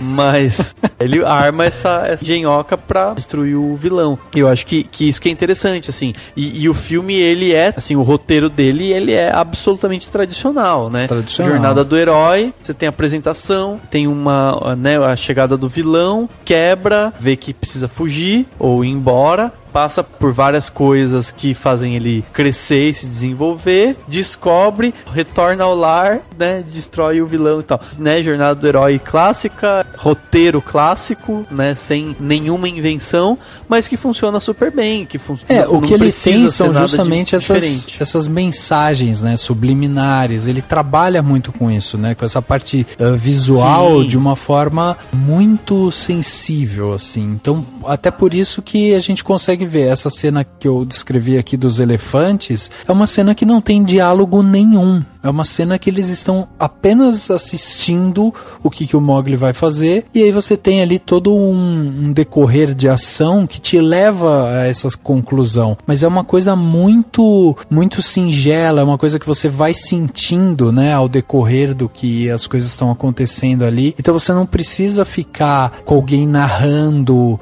não tem isso, né? Você consegue ver pelo visual mesmo. Isso é muito legal. O que é muito interessante até de ver o roteiro roteirista do filme é um roteirista novo, sem grandes trabalhos, então, e é uma meio que regra de que se faz pra muita gente, uma sugestão que se dá pra quem tá começando, faça o clássico, não inventa moda. E o Jon Favreau contribuiu com o roteiro também. E ele é um cara que, se você pegar todos os filmes dele, tudo bem, vamos tirar lá os Homens de Ferro, porque são filmes que ele não foi lá escrever o roteiro. Mas vamos pegar os filmes dele mesmo, tipo O Chefe, aquele depois fez muito seriado. Tem aquele Elf, né? Mas ele é um cara desse tipo, ele faz um roteiro que é um roteiro sempre muito simples, mas que é centrado mesmo nos personagens e nos atores. Então você vê isso em Mowgli, né? You ever had a taste of the pawpaw fruit down there in Sini? Some people call it what's the word? Papaya. Stolen words. I say pawpaw goes to the sound it makes when it tumbles to the jungle floor. Try it.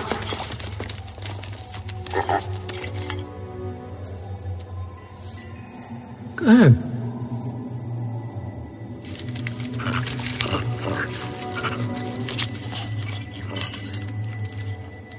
It's good. You know who I am? No. I am the king of the Badalag. Call me Louis.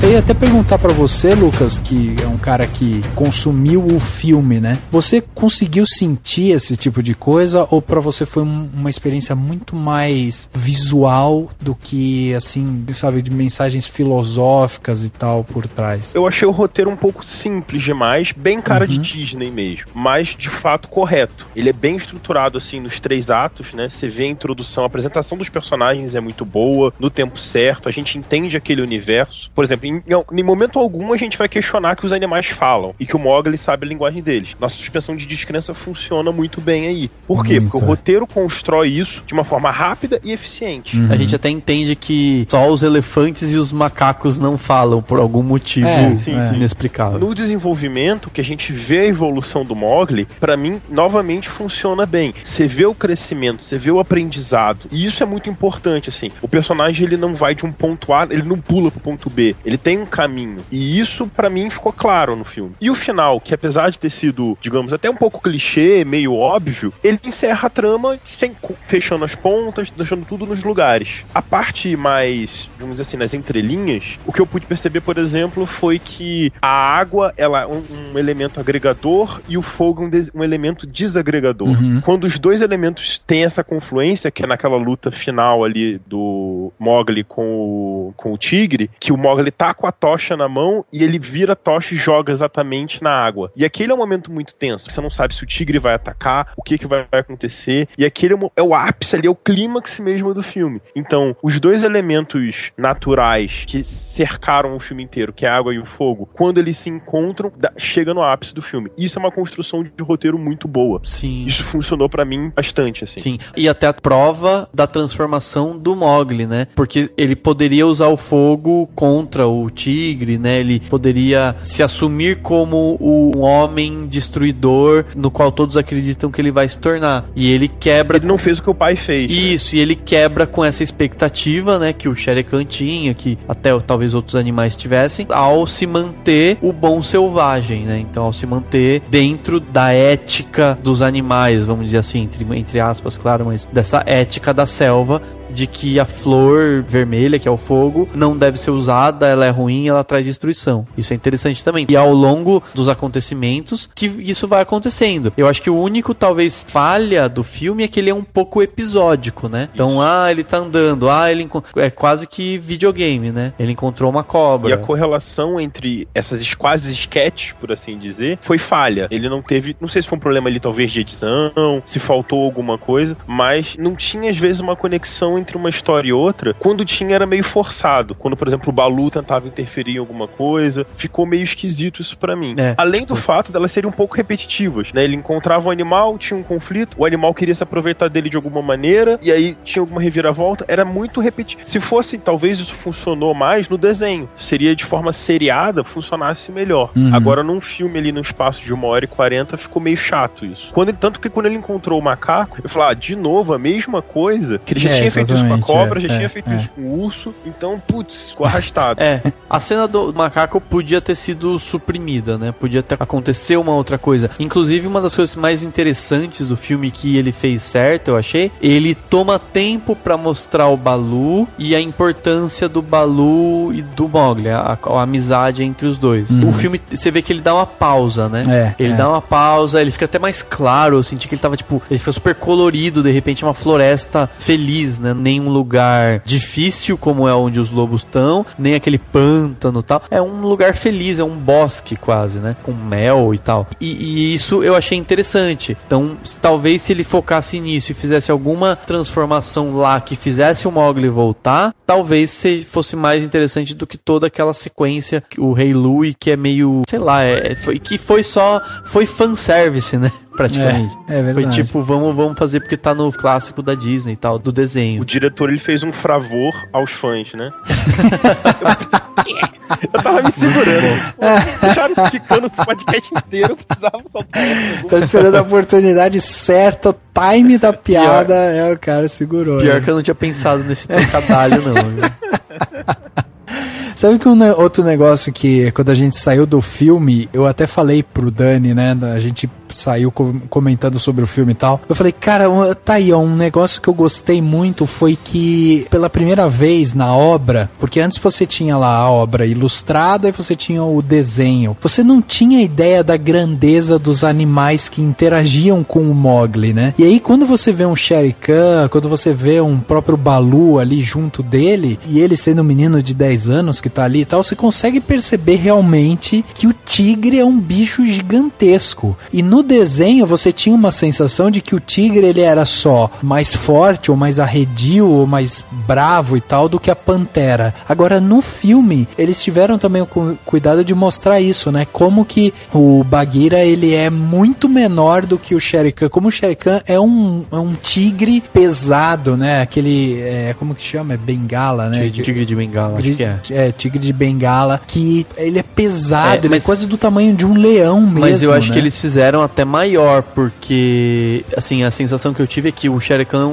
é um tigre cabeçudo, sabe? Ele tá forte, muito forte. Se você vê a foto de um tigre de Bengala, às vezes ele é mais magrinho, ele é um pouco mais esguio, assim, então eles fizeram uma coisa mais, né? O próprio Bagheera, eu acho que ele tem uma imponência maior, talvez, não sei, do que uma pantera de verdade. Mas isso, claro, isso é importante até pra gente se conectar, né? Pra você, que é a antropomorfização o mais realista possível, mas é uma antropomorfização dos animais, que é importante, senão a gente não se conecta com eles. Eu vi uma cena do making of mostrando a escala dos animais desenhados. Então teve sim essa preocupação da direção de deixar a coisa no seu devido tamanho. É interessante que o Balu tem uma hora que ele se impõe e ele cresce fisicamente falando, assim, que sempre quando ele tá preguiçoso, ele parece um pouquinho menor do que ele realmente é. Mas aí quando ele realmente se coloca sobre duas patas e grita e se impõe, ele impõe respeito. Porque é um urso, afinal, né? Não é um pônei, né?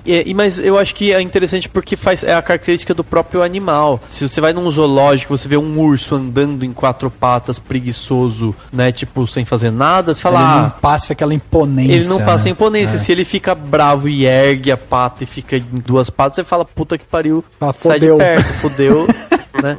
E é bem isso, né? Falar também na relação do King Louie, que assim, ele é um macaco muito maior do que os outros ali são só macaquinhos, bem pequenininhos mesmo, que eles têm a função ali de ser rápido, de pegar, de correr, enquanto ele fica paradão lá no santuário dele. E quando ele sai do santuário, fica muito desproporcional. Fica uma coisa meio artificial até. Então, assim, é interessante que esse arco e o personagem em si, pra mim, ele misturou uma coisa mistura interesse e tédio, né, no personagem, e ao mesmo tempo ele assusta e fica artificial. Então ele é um personagem dúbio no mau sentido, pra mim.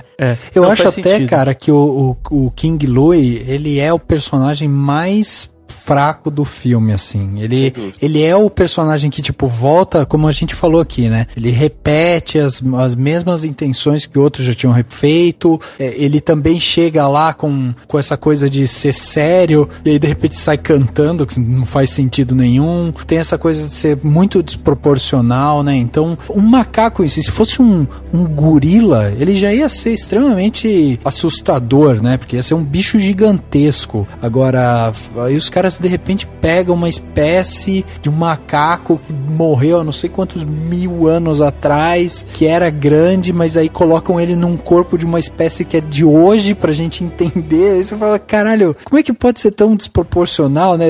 Ele já é rei, ele não precisa ser gigante, né? Ele não precisa ser um King Kong, sei lá, entendeu? Perdeu a sutileza aí nesse momento. Né? Exato. É verdade. Sei lá, realmente, talvez, eu ainda acho que, sei lá, se eu tivesse na produção do filme, a saída seria corta o personagem e faz algum outro acontecimento, né? De repente, podia ser até algo envolvendo os elefantes, né? Perfeito. Até pra pra transformar os elefantes em personagens ainda mais importantes. Talvez ficasse até mais interessante mesmo, né? Mas uma coisa que eu achei interessante, e aí eu vou viajar um pouco na maionese, eu achei até interessante, não sei como que é no original, se o Mowgli teria ido pra floresta ainda bebezinho, como é o caso, né, da história do Tarzan, né, que mostra ele bebezinho chegando na floresta, e eu acho que é interessante do ponto de vista até científico, porque eles mostram que ele teria chegado na floresta, sido adotado pelos lobos depois de algum tempo convivendo com humanos, né, e se você pega casos, e existem casos, inclusive na Índia, de crianças que são criadas por lobos, né? Existem vários casos, assim, ao longo da história, de crianças que foram criadas em alguma floresta ou que foram criadas sem outros humanos, tal. Isso é caso de estudo, porque faz tudo a psicologia e a linguagem, né, dos humanos. Isso explica a inteligência do Mowgli e porque ele conviveu com humanos com plasticidade cerebral. Isso é científico mesmo, né? Porque se você coloca um bebê para ser criado por lobos, e ele é criado por lobos, eu já vi até, acho que imagem mesmo, né, que filmaram de documentário, e é terrível, assim, é uma criatura que você não vê nenhuma humanidade nele, ele não desenvolve isso, ele não desenvolve linguagem, ele anda em 4 patas, não vai saber em 2 patas, não vai ser bípede e tudo mais. Então eu acho que até nisso eles acertaram, assim, eles mostraram um bebezinho um pouco maior, né, sendo capturado, então até nisso você pode, sei lá, fazer paralelos com os casos reais, né, com os casos de crianças criadas na selva mesmo, por animais que existe. Então eu acho interessante isso, da gente pensar nisso, assim, pra tentar até explicar como que ele foi desenvolver essa inteligência, né, como que ele foi... Claro que nisso ele não, obviamente, não, isso é uma fábula e obviamente ele não se comunicaria com panteras e numa floresta jamais que uma pantera vai conviver com lobos do tipo, oi, aí, beleza, vamos bater um papo. Você sabe que até quando eu tava começando o filme, me veio muito, várias vezes as aventuras de Pi, né? E aí até em alguns momentos eu ficava pensando, cara, será que ele consegue conversar com alguns animais? Porque aquilo porque essa é a visão dele, né? Porque essa é a realidade dele, é o que ele estaria contando pra gente. E por isso que animais, de repente, como o elefante mesmo lá, ou até os macacos menores, ou até aquela, sei lá, mini raposa que aparece, que não falam, que são animais menos irrelevantes, seriam animais mesmo, né? E aí ele não teria o contato. E aí o resto dos animais é tudo na imaginação. Eu ficava pensando isso na hora do filme, e aí eu me vinha a justificativa que o personagem das Aventuras de Pi dá pra quem tá escutando a história. Que é, tá bom, qualquer história, a gente tá falando de uma criança que tá abandonada numa floresta, né, e que precisa sobreviver, e que ela pode ter sobrevivido com a ajuda de lobos, ou com a ajuda de outros seres, ou sei lá o que, mas a gente tá falando de uma criança que foi abandonada, que precisou sobreviver num ambiente hostil, e de qualquer jeito ela está abandonada e tendo que se adaptar. Então, qual história você prefere acreditar, né? E aí faz sentido. E aí eu olhava para aquilo e falava, cara, eu prefiro acreditar nisso que ele fala mesmo com essa galera e tal, entendeu? Sim. Eu acho que assim, não dá pra gente ir muito a fundo nessa questão, porque até onde eu sei, o autor do livro, o Rudyard Kipling, ele não chegou a ter contato com histórias de meninos criados por lobos, né? De crianças criadas na selva, etc. E ele diz, ele admite, né, no livro dele, dele, pelo que eu tava lendo, que ele teria copiado de outras histórias. Então ele se inspirou em muita coisa que ele leu. Ele só não diz em quem, porque acho que nem ele deve saber. Né? É o bom artista, né? Rouba de muitos, né? Em vez de plagiar só um. E realmente, ele provavelmente se inspirou em algo que ele leu que tem algum tipo de relação com tudo isso. Que tem a ver com fábula, que tem a ver com a imaginação infantil, que tem a ver com tudo isso, né? Eu acho que acima de tudo, acho que a palavra-chave aqui é fábula. É uma fábula que serve pra explicar pra gente falar sobre o ser humano e a natureza e a sua relação com a natureza, né? A linguagem, nesse caso, ela é fundamental. Por exemplo, no Bom Dinossauro, que foi um filme da Pixar no começo do ano, tem um personagem humano que ele é o contrário. Ele é quase que animalesco. Quase não, ele é animalesco. E os dinossauros é que cumprem as funções de humano. E lá, aquele personagem, ele não fala no nosso idioma. Mas ele é muito expressivo e a gente entende cada palavra. O Mowgli, ele não funcionaria se ele fosse animalesco daquele jeito. Ele precisa ter essas características bem humanas, como a linguagem, para que cause essa empatia e essa relação com o público. Eu acho que é por aí mesmo. É o filme que ele conseguiu se conectar, né, com o público, tanto com o público agora novo, que tá conhecendo o personagem pela primeira vez, quanto com o público que vivenciou essa nostalgia. Eles foram no ponto certo. Agora, existe já uma corrente que diz que, ok, agora vamos ver como vai ser o filme 2 do Mowgli. Porque o filme 1 é um remake, né? O cara pegou o que a Disney fez lá atrás, adaptou uma coisa aqui, outra ali, mas ele tem inclusive cenas idênticas ao filme da Disney de 67.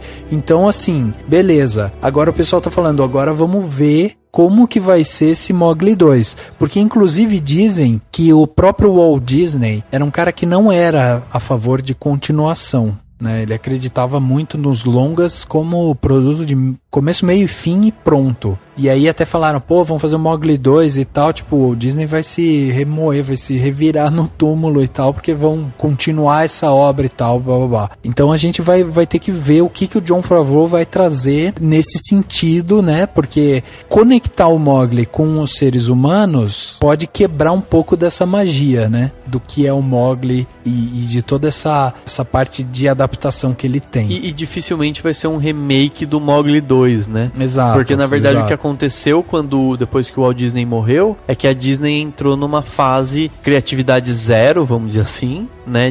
Até de falta de dinheiro e tal, vários problemas. E aí ela entrou naquela quase que quase não, né? Era um modo de ganhar dinheiro, que foi com o surgimento do home video, né? Então eles faziam filmes no cinema e várias continuações, inclusive Rei Leão, tem Rei Leão 2, 3 e tal, que eles faziam tudo pra home video, nem ia pro cinema. E era justamente pra fisgar grana, ganhar grana, porque ganhou-se muito dinheiro na época com o home video, né? Com o VHS. E foi a época em que teve filmes de baixíssima qualidade da Disney. Exato. Então você tinha uns filmes Aristogatas e tal, que era frame, um único fundo assim, sim, e aquele desenho acontecendo naquele único cenário. Não era aquela qualidade. Porque eles estavam fazendo animação a toque de caixa pra fazer caixa, né? Pra ganhar dinheiro. Exato. Né? Então foi uma fase ruim da Disney, né? Das animações, pelo menos. E a gente já dá pra imaginar que não vai ser isso, né? Aí tem que ver o que ele vai fazer. Mas tem uma coisa que eu achei muito interessante, só pra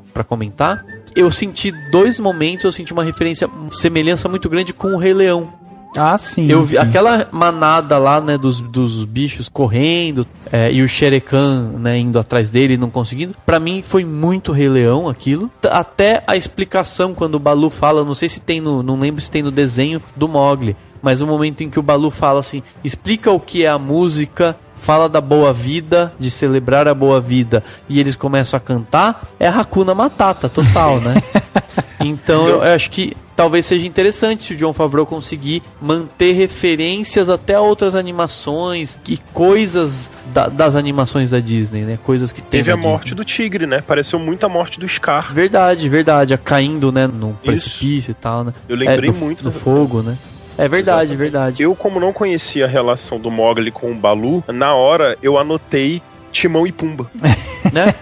Mas é muito isso, assim. Só que ele seria muito mais um Simba, né? Ou o Mowgli. Não, claro, ele tá aprendendo. Timão e Pumba pelo momento ali, né? Porque no caso lá eram 2, né? Aqui, obviamente, o Balu era um só, mas é na relação mesmo. Meio que também, né? Eles sendo espertões, né? Um ajudando o outro. Então, meio Timão e Pumba. E essa ideia de esquecer, porque o Balu, se depender dele, ele esquece dos problemas e fica lá de boa. Exatamente. Né? Querendo ou não, é uma tentação que você pode ter na jornada do herói, né? Do tipo... em vez de lutar contra, de ir em busca dessa minha felicidade ou de cumprir esse meu mandado, esse meu chamado, eu vou ficar aqui, ó, de boa, eu posso ficar aqui, ó, de boa. Então, mas tipo, eu vou ficar aqui, é divertido, o Balu é divertido, eu vou ficar comendo mel e tá tudo bem. Então, tem essa questão, assim, que foi muito bem colocada no filme, né? Porque é tradicional, é clássico. Maybe I can be of help. The boy's right. Maybe it's time he found another people. No. I'm the one who brought him to you, and now I'll return him to where he belongs. I won't let you. He's my cub. We knew this day would come. We are the only family he's ever known. Raksha. It's the only place he'll be safe.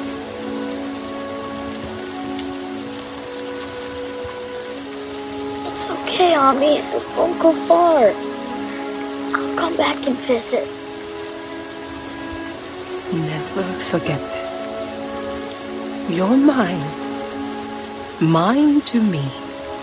No matter where you go or what they may call you, you will always be my son.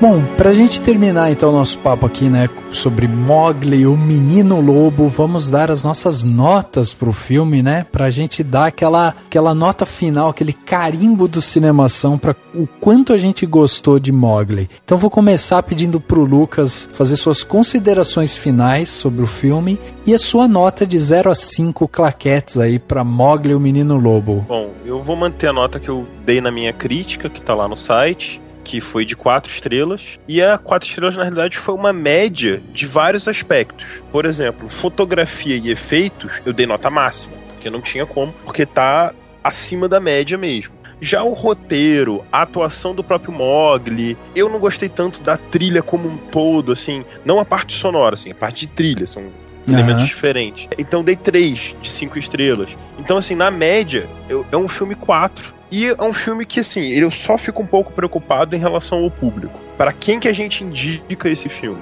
A gente indica para os nostálgicos, para a galera que tem ali entre 20 e tantos e 30 anos, que viu as animações anteriores. A gente indica para uma criança, porque assim, até porque também esse filme ele funciona muito bem legendado. Então, eu não sei se eu indicaria esse filme se a única opção for o dublado. Sim. Então eu fico muito nessa dúvida de qual o público desse filme. O roteiro, ele é meio linear, ele tem algumas falhas. Tem algumas coisas que, assim, a geografia do filme ela é meio esquisita. Tem hora que a distância das coisas não corresponde muito bem. O calção do Mowgli, essa foi a minha namorada também que ressaltou pra mim, é estranho, né? Ele usa o mesmo calção desde os 2 anos até os 10. É meio esquisito, assim. Eu sei que é meio cretinice reclamar do calção do Mowgli, mas quando a gente para pra pensar nesses detalhezinhos, aí o filme acaba perdendo um pouquinho de força. Mas visualmente, esse filme é um assombro. Eu fiquei toda hora apontava assim, nossa, que incrível, e não sei. Eu ficava realmente assustado com a parte realmente dos efeitos visuais do filme. A computação gráfica tá acrescentando a narrativa e não sendo Star Wars versão George Lucas de 1990. Legal, acho que é por aí mesmo. Se bem que, eu vou te falar que eu saí do cinema pensando em levar meu sobrinho de 6, 7 anos pra ir assistir, porque ele adora animais, sabe? Adora animais, selva e tal. E outro dia eu fui com ele na mata, é um assunto totalmente off-topic, né? Mas tudo bem. Eu fui com ele lá no mato e aí tinha uma teia gigante de aranha, assim, com uma aranha, sei lá, uns 10 centímetros. Uma aranha grande mesmo, nessa teia. E aí eu cheguei pra ele e falei, cara, vem ver isso daqui. Daí peguei um gravetinho e joguei na teia. A aranha saiu, ela tava bem no centro da teia. Ela saiu do centro da teia, correu ali até o gravetinho, tirou o gravetinho, enrolou o gravetinho, viu que não era um bicho e jogou grafitinho no chão. Aí ela voltou pro centro da teia. Ele olhou aquilo e falou: caraca, eu acho que é a coisa mais legal que eu já vi. Ele achou demais aquilo. Então eu fico imaginando assim que, tudo bem, você até tem algumas cenas fortes e tal, até mesmo como a morte, né, do Aquila, mas o filme ele não tem nada muito assim, tipo, a violência dele, ela é muito, sabe, subliminar ali. Ela tem algumas coisas que, tipo, que ok, ela, se você ficar pensando, você até encontra. Mas eu acho que para um garoto, assim, como ele tem 7 anos, ele gosta muito ainda de bicho e tal, mas um garoto de 10 anos e tal, vê um filme desse, né, e aí vê um menino que ele se identifica ali, tipo, abraçando uma pantera, sabe, dançando, deitando na barriga de um urso. Ele vai olhar aquilo ali e vai achar um barato, entendeu? Porque ele vai ter a noção de tamanho, mais ou menos, também. Então, eu acho isso muito legal. Já que eu tô falando um monte, eu já vou dar minha nota também. A gente teve que se acostumar com a morte do pai do Rei Leão. A gente Exato. É a geração que teve que conviver com isso. Então essa nova geração tem que conviver com a morte do lobinho também. Não, tá certo. Exatamente. Tá certo mesmo. Acho que também ficar com muito medinho de criança ter medo, Exato. Você só vai criar a geração leite com pera, né? Exatamente. Bom, já que eu falei um monte, eu já vou emendar aqui com a minha nota, que vai ser 4.5. Eu achei um filme sensacional, excelente. Me fez essa nostalgia, quer dizer, sabe, me fez reviver aquela emoção, aquela coisa que eu tinha como criança, assim mesmo. Vou pegar aqui uma frase do Lucas Gonzaga que a gente entrevistou aqui, que faz toda a parte de montagem, e eu vou aplicar aqui nesse filme, que é o seguinte: se você entra dentro de um filme, você, sabe, não sente a hora passar, você não sente o que tá acontecendo fora do cinema, quer dizer, você tá completamente imerso naquele universo. Ele é um filme bom, entendeu? Porque ele te levou, ele te transportou para um lugar. Se o filme te faz ficar pensando muito, enquanto você tá assistindo, né? Você fica pensando, tá, mas por que ele fez isso? Por que ele fez aquilo e tal? É porque o filme não te captou. Não é nem às vezes um problema em si do filme, da linguagem e tal, mas é de como você se conecta com o filme. E esse foi um filme que realmente me captou, assim. Foi um filme que me trouxe muitas emoções de quando eu era criança mesmo. Eu já me vi saindo do filme e indo pra minha casa desenhar, que era uma coisa que eu fazia, desenhava os personagens e tal. Então, assim, eu gostei muito do filme. Olhando com um olhar mais crítico, eu realmente acho que o Rei Louie, ele é o ponto fraco do filme. Talvez isso tenha feito o filme ficar um pouco extenso nesse sentido. Eu acho que eles poderiam ter feito alguma coisa, tipo, poderiam ter usado o Rei Louie? Poderiam, mas eles ou poderiam ter guardado ele já que vai ter o segundo filme, sabe? E aí explorar ele de uma outra forma e tal, porque no desenho em si ele é um personagem um pouco mais icônico e tal. Mas enfim, tem essa questão. A outra questão que eu acho também é que eles poderiam ter dado, em alguns momentos, um pouco mais de carga emotiva. A cena que eu mais me emocionei, assim, foi a do Mowgli salvando o elefante. Por ser essa cena sem diálogo, uma cena que você fica ali observando, você fica olhando uma tela, sabe, de pintura ali, e você tá ali observando, vendo o que tá acontecendo, as reações, a música entra muito bem. Então foi a cena que eu mais gostei do filme, foi essa. E o filme me cativou também por tantas e tantas cenas que, eu já tô separando uma aqui para eu imprimir, colocar aqui no nosso cenário aqui do Cinemação, porque o filme, ele tem uma fotografia maravilhosa, assim. Então, eu gostei muito do filme, por isso que eu vou dar 4,5 para Mowgli, o Menino Lobo. E aí, né, pra gente completar nossa trinca, o Dani vai concluir aqui com a sua nota de 0 a 5, hein, Dani? Então, baseado em tudo isso que a gente discutiu, considerando esses problemas, né, esses pequenos problemas, talvez de montagem, por conta da geografia local, do Rei Louie que ficou complicado lá, mas levando em consideração tudo que o filme tem de bom, eu vou dar nota igual a do Lucas, de 4 também. Legal. Eu acho que 4 é uma nota boa. Você vai dar nota de 4. igual você, então. Os caras me chamam pro podcast, eu venho numa boa, aceito o pagamento da coxinha e ele faz isso comigo. Não, pô, é isso aí. É isso, Dani, 4, né? 4 sem okay. mais palavras. Ok. Muito bom.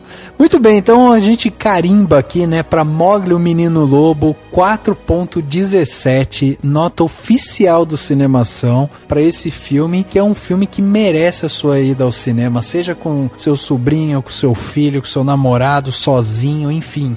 Vá no cinema assistir, porque legendado. É um filme... legendado é melhor, né? Eu vi, a gente viu 2D, mas eu ouvi falar a gente criticando o 3D. Exato. E eu ouvi muitos elogios ao IMAX. Então, porque você sabe, pra gente finalizar esse papo, eu vou até trazer uma outra curiosidade, que é, Favreau, ele filmou o filme em 3D, mas aí, perto da sua finalização, ele falou, quer saber, eu vou fechar o filme em IMAX, porque eu acho que a experiência vai ser melhor. Ele fechou o filme em IMAX, você acredita? Tipo, cenas finais são em formato IMAX. Faz sentido. Sobre o 3D, eu vi em 3D, rapidinho. O filme, ele realmente tem muitas cenas em 3D que torna a experiência mais interessante. Mas, não sei se foi a minha sala, se sou eu achei que a tela escureceu demais. E como esse filme tem uma fotografia que importa muito, eu preferiria ter visto em 2D. Mas, quem não se incomoda que a tela escureça um pouco e gosta desses brincadeirinhas que o 3D faz, então pode assistir o 3D, que não é uma experiência nova. Exatamente. Legal. Mas legendado. Não, legendado, mas se for com criança vai ter que ser dublado, não tem jeito, né? Então... Depende, manda ela ler. Mas assim, vai lá. Eu ensino em inglês. Mas vai lá, assiste esse filme. O filme é ótimo. Entrou no cinema aí dia 14 de abril de 2016. Então vale a pena, ainda tá no cinema. Vai no cinema mais próximo de você. Veja o filme se você não viu. E se você viu, manda pra gente aqui o que você achou sobre Mowgli, o Menino Lobo.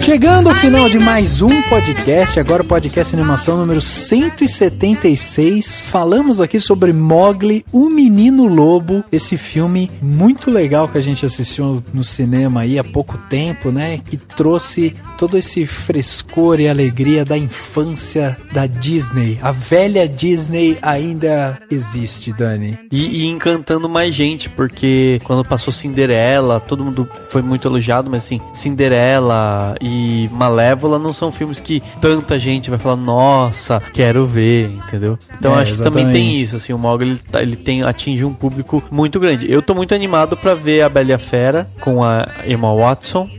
Eu acho que se der certo esse da Pequena Sereia que estão falando vai ser legal, e vamos ver que outros mais que a Disney vai reviver só pra gente jogar dinheiro na tela e eles esfregarem, né, no corpo todo.